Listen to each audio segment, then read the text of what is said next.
Massive earthquake in Haiti. A 7.0 magnitude quake affected at least 3 million people.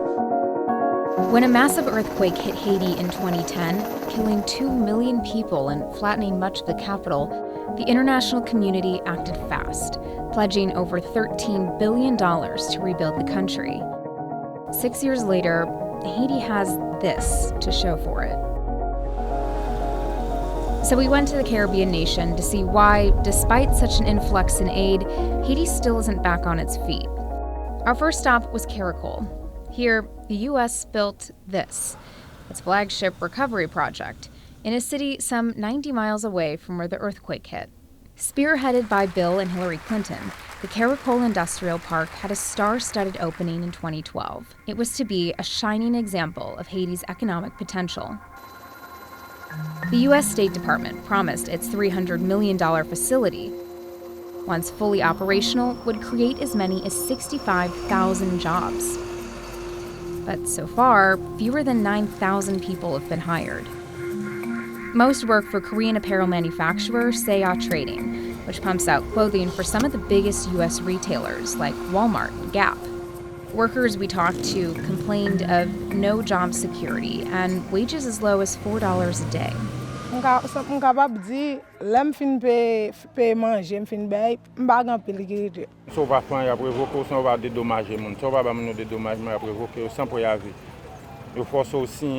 That's if you can get a job.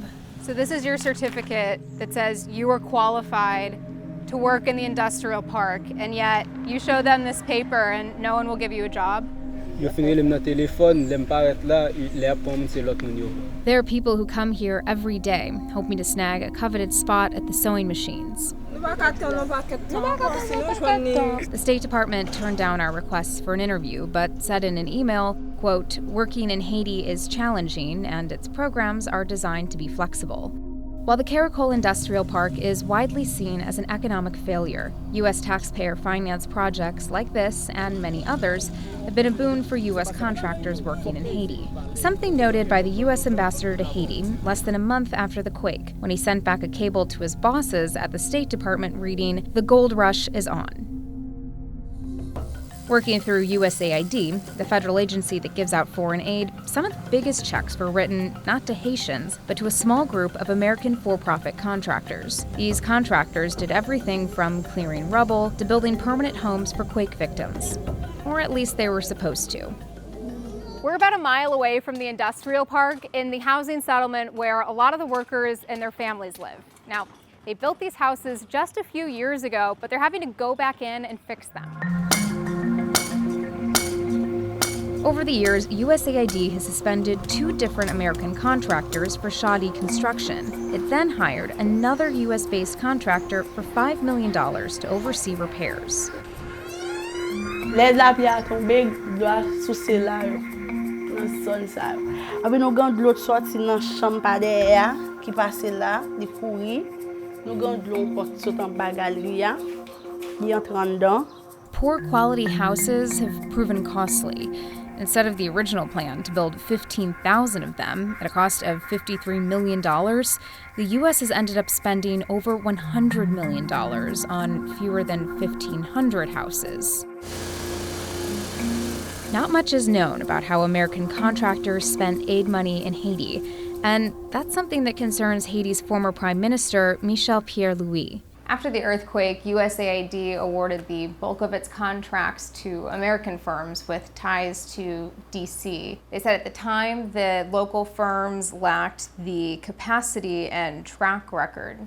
It might be true that some firms didn't have the equipment, the capacity, but that's not a reason. Why don't you help them? The books, it shows that all this money was spent on Haiti. People think that it was for the rebuilding efforts. No, it was not. The U.S. government's own assessment found USAID neglected to conduct fundamental financial reviews of 2 of its biggest contractors, despite, quote, expending millions of dollars rapidly. We wanted to know where the accountability was, so back in D.C., we asked Jake Johnson, who spent the past 6 years looking into this. They spent about $2 billion directly after the earthquake.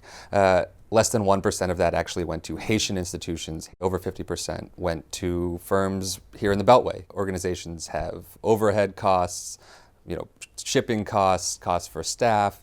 Then they subcontract with other groups, and they have those same costs. And by the time you get to the ground, obviously there's quite less left.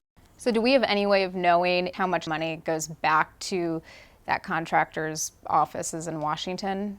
No, in fact, companies' overheads with USAID are privately negotiated and protected as trade secrets.